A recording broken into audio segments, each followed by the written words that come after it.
السلام علیکم ورحمۃ اللہ وبرکاتہ۔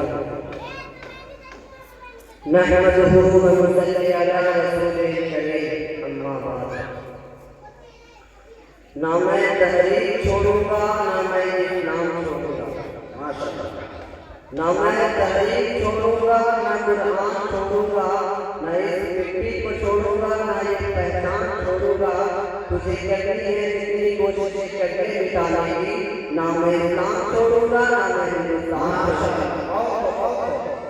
برادران اسلام، ملت اسلامیہ کی جیادوں، ہندوستان سے محبت کرنے والے مسلمان بھائیوں، اسٹیج پہ جلوہ افروز مشرق و مربع استاد محترم، آج کی حالتیں لیل و نہار کی گردشیں اور رات دن کی کروٹیں نئی نئی چیزوں کے پیغام لے کر آ رہے ہیں۔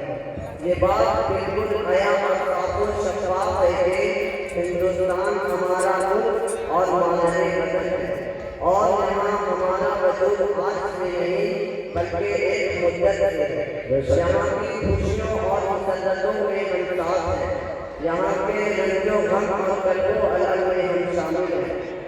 جب جب ہندوستان میں کوئی بات ہوئی تو اسے سلجھانے کے لیے ہم آگے بڑھے، جب جب کسی ظالم نے اس کے سبحان کو روکنے کی کوشش کی تو ہم سینہ چپر گئے۔ اس گلشن پر جب دشمن کی تیز خود آندیاں چلنے لگی تو انہیں روکنے کے لیے ہم آگے بڑھے۔ کسی نے بری نیت اور ناپاک ارادوں کے ساتھ یہاں کے حسن و جمال اور فضل و کمال سے کھلواڑ شروع کیا تو ان کے ارادوں کی گھٹیاں سب سے پہلے ہم نے اڑائی۔ کہاں تک کہ ہمیں تو سچ یہی ہے کہ چمن میں ہر طرف بکھری ہوئی ہے داستان میں۔ دوستو، آج فرقہ پرستی کی ہواؤں نے پورے ماحول کو زہر آلود کر دیا۔ منافقت کی چنگاریوں نے سکون و اطمینان کے ہر معاملات کو فاقد کر دیا۔ بغض و عداوت کے گندے اثرات ہر جگہ پھیل چکے ہیں۔ آسمان ایک پر ظلم و ستم کے کھٹکھٹوں بادل چھائے ہوئے ہیں۔ ہندوستان کی گلیاں ماتم کدا ہے۔ بھارت کا بچہ بچہ اپنی نازک آنکھوں میں مستقبل کی امید لیے ہوئے ہیں۔ انصاف کی چیخیں نکل رہی ہے، جمہوریت کا سراجہ نکل رہا ہے۔ خلاصہ یہ ہے کہ محسوس یہ ہوتا ہے کہ دور تباہی ہے، محسوس یہ ہوتا ہے کہ دور تباہی ہے، شیشے کی عدالت میں پتھر کی گواہی ہے۔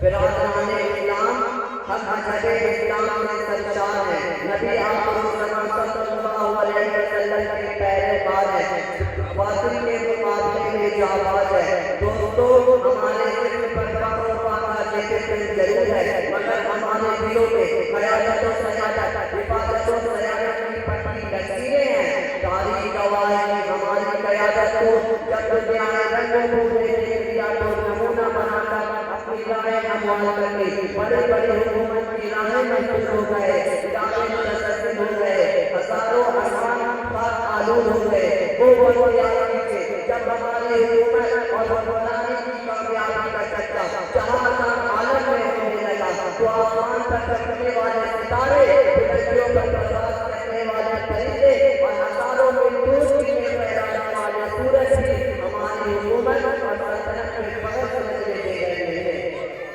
عزیزان ملت، مسلمانوں کی آمد سے قبل ہندوستان لڑائی جھگڑوں کا اڈا بن چکا تھا۔ مذہبی ٹکراؤ اس قدر تھا کہ دوسرے کے عبادت گاہوں تک کے نہیں برستے، جل جلنے والے الگ شروع کرتے تھے، بہت کرنے والے علاحدہ لوگوں کی راہیں ہموار کرتے تھے۔ عام اور سیدھے سادے انسان برہمن اور راجپوت وغیرہ سے آج آ گئے تھے۔ گویا کہ اللہ کا فکر ایک بھیانک سما تھا۔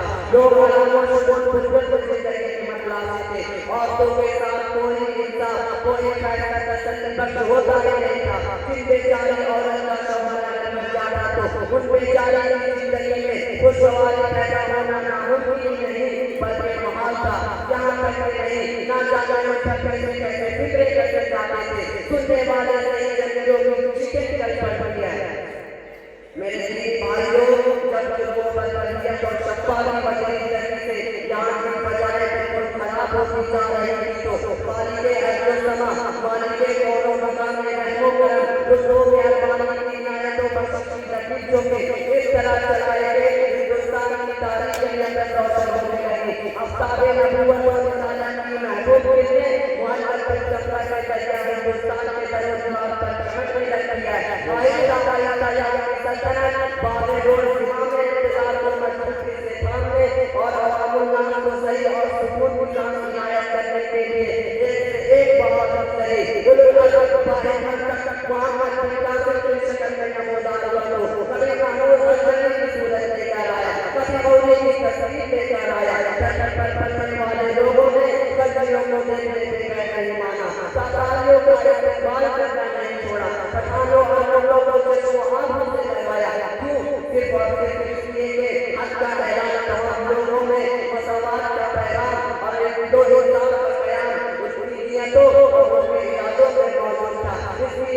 ضرورت تھی. آخرکار ایک بنتا ہوا سیلاب تھا. حکمرانوں کا ایک تیز و تند طوفان تھا. قائدوں کا منتہائی نظر بلا مبالغہ 800 سال سے زیادہ حکمرانی کرتے ہندوستان میں دشمنوں تک وہ بھیانک اور وہ خطرناک جنگ تھی اور انصاف کی ہوائیں اس طرح چلائی تھی.